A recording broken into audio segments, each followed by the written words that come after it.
Right. So we'll go to the lower limb. So in the lower limb, again, as I said, the site is important.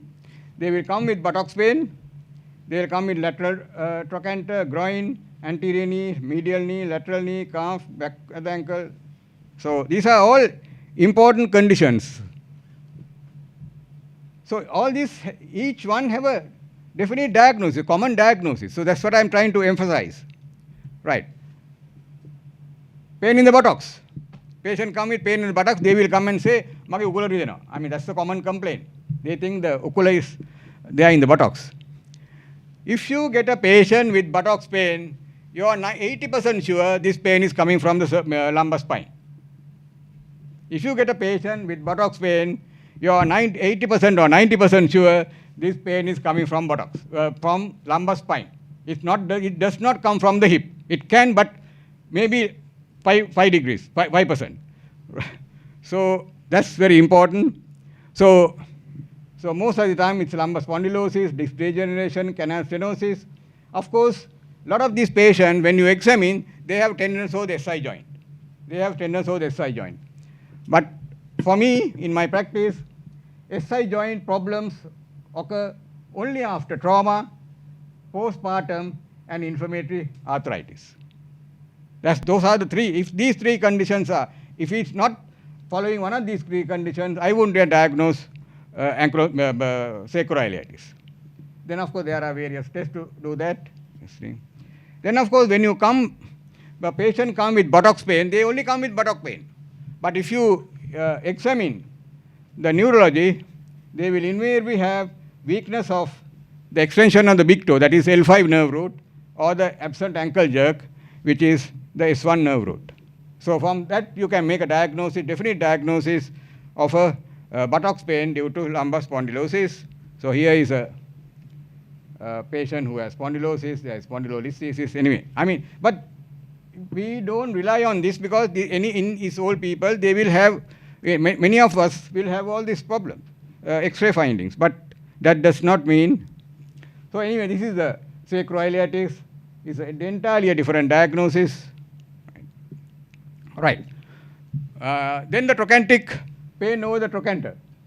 Usually due to trochanteric bursitis or referred pain from the lumbar spine. So they will have pain over this area, over the trochanter. So how do you diagnose that? So this is where there is bursa, trochanteric, so iliotibial band. The way to diagnose is get the patient to adduct the leg. So they will have severe pain and you know the diagnosis. Then of course you can give the usual treatment anyway. Right. Now the groin pain. If a patient complains of groin pain, for all practical purposes it is coming from the hip. Simple as that. For practical purposes in your day-to-day care, initial assessment is, if a patient complains of groin pain, you have to exclude a problem in the hip. Right. So if it is in an adult population, the commonest would be osteoarthritis. But of course, but children, they'll have different Perthes, slip upper femoral epiphysis, and all these conditions. So I'm not going to go into children, but one thing I would like to emphasize is, if a child complains of knee pain, always examine the hip. If a child complains of knee pain, always examine the hip. Because more than 50% or more than 50% of the cases of knee pain in children is a problem in the hip. So this could be one of these conditions. Right. So this is what I said. Check for the internal rotation. This is internal rotation. People get confused because your leg is going out, but the hip is going in. So these internal rotation, these external rotation. So if a patient have groin pain, your internal rotation is limited, you know it's a hip problem. And in an elderly population, more commonly we see is osteoarthritis. So this is patient with osteoarthritis, osteophytes, narrowing at the joint space, sclerosing, and so on. Then of course, this is a patient who had avascular necrosis. This is a patient who had acyclical dysplasia. But you can have surprises. So this is one of them. So this patient had groin pain. So ultimately, there was a tumor. So those are the rare ones. So that's why I said, if the patient comes with the second time with the same complaint, take X-ray. Then you will not miss all this. Anyway, there are 1,001. So we'll go into the knee. So there are a whole lot of causes. So I will complain knee. Right. Anterior knee pain, patellofemoral joint. So easy to remember, if a patient complains of pain, so I call it pain on stairs and chairs. If a patient complains of going up and down the stairs, he has the knee pain, or when he is seated, trying to get up, there is knee pain, and if they drive and try to get out of the car, they have pain. So it's probably patellofemoral pain. So that will be your initial diagnosis. So then you can take an X-ray if you want to. Then of course they will have various changes. Of course they will have changes here in the main joint, but this may be not painful if they have only pain at the stairs and chairs. So you can give the appropriate treatment. Then of course the patient can complain of medial knee pain. So medial knee pain, usually if the patient complains of medial knee pain in a general population, you always think of possibility of osteoarthritis, or it can be referred from the pain from the hip. Now people will wonder if there are meniscal tears and things. Meniscal tears occur in young people, sports related. Meniscal tears can occur in old people. If you do MRI on a 50-year-old person, there are 50% chance you will have MRI changes in a meniscus. If you are a 60-year-old person, you have 60%, right? So I personally don't do MRIs anyone over the age of 50 unless they are having a locking or some other complaint.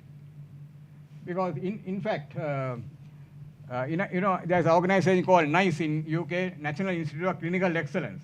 Their recommendation is no MRIs anyone after age of 40, unless they have some mechanical symptoms.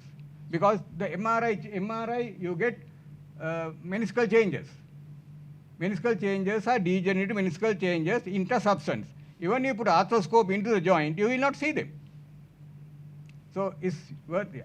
So the commonest would be osteoarthritis of the medial compartment. So if the patient is over the age of 50 years, knee pain, activity related, crepitus, cold joint, when nothing is not a warm joint. I mean, what I meant is not a, then your diagnosis is, initial diagnosis is thing. Don't think of tumors and various other things. Those are very, very rare. Right, so if you get a thing, you can, if you take X-ray, you can see the narrowing out the medial joint space. Now, if you are suspecting meniscal osteoarthritis, please ask for X-ray standing.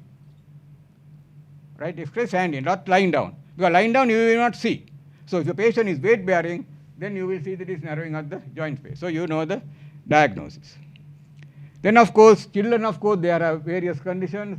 This is what is called, there's bump here, Osgood flutters. So, right. So if there's a pain, the pain in the whole knee, then of course you have to think of rheumatoid arthritis, septic arthritis, all that. So that's not amazing, because anyway when you have a pain and swelling of the joint, you need investigation, right? So anyway, rheumatologist says there are two terms which people get confused: arthritis and arthralgia. Arthralgia is only pain. Arthritis means pain and swelling. So if there is pain and swelling, this is arthritis. If there is only pain, it's arthralgia. That's very important to realize. So I will not go into details of that. But pain on the lateral side, osteoarthritis, and referred from the lumbar spine. But when you get patient who have got lateral knee pain and you think there is arthritis on the X-ray, always think of the possibility of a monoarticular inflammatory arthritis. Because inflammatory arthritis almost always give rise to lateral joint involvement in this thing, not medial. So that's one of the things. Yeah. So those are the things the patient will come and complain to you. Right. Then of course calf pain. One of the complaints of common complaint of calf pain. Now calf pain is usually due to two, in clinical practice, due to three reasons: osteoarthritis, neurogenic claudication, and vascular claudication. And also, as you know, most of us are on statins, so statins also can cause muscle pain. Calf pain is one of those things. So how are you going to differentiate? These are all clinical, right? Osteoarthritis. So how do you know is osteoarthritis?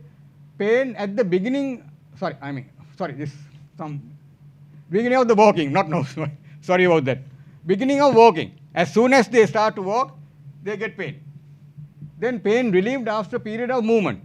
So when you, just like a corroded door hinge, when you open few times, it will get better, right? But reappearance of pain when movement continues. When you continue to move, they have the pain. So you can have a rough idea of having osteoarthritis. Then neurogenic claudication. These are common things. So no pain at the start, pain after walking some distance, stop and have to bend forwards. No pain on climbing stairs. Why? Pain on coming down. Because when you climb stairs, you bend the spine. When you come down, your spine is extended. When the spine is extended, they are relatively narrowing out the lumbar spinal canal. So that's why they get pain. When they climb stairs, they don't get pain. When they come down, they get pain. Then no pain when using a walking aid. That's help, because when you are using a walking aid, or you always tend to bend a bit. Then of course no pain when using a trolley in the supermarket. When you trolley a supermarket, your spine is bent. So they don't have pain, they can walk. Then of course you can ask a villager whether he or she cycles. So that's what I call bicycle sign. When you cycle, you are always bent. So when you bend, the spinal canal is relatively widened, so they can do more work. Then of course vascular pain, no pain at the beginning of the walking, pain on walking, then of course tropic changes, absent pulses, and so on. Right. Am I taking too much time? Okay. Right. So anyway, the lateral ankle, so I'll go fast. So if you get a patient in back of the Achilles tendon, there are two types, insertional, non-insertional. There again, the location is important. This is non-insertional, this is insertional. So that's again. Then of course you get plantar fasciitis. You have to localize the pain. That's the most important thing, is localize the pain. Then of course, in the ankle you get pain on the anterior to the fibula. This is due to anterior talofibular ligament injuries.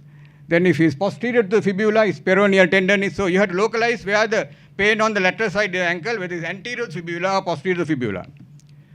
Right. Then on the medial side, so this is the where they are pain. So the medial side, there is tibialis posterior on the medial side. Then that will give rise to flat foot. If you see flat foot in the area, it is usually due to, I'll go through fast. So if you give a flat foot in the adult, that's also due to tibialis posterior dysfunction. Then of course, big toe, you always think, if you get a pain and swelling of the big toe, always think of gout. Right. Then of course anterior foot, then metatarsalgia, when they have pain in this area, it's due to metatarsalgia. So anyway, then of course you can have ingroin toes infection. So this is what is called ingroin toe. They go into the toe, and then of course this is due to bad nail cutting. Then of course you can get infection in the toes.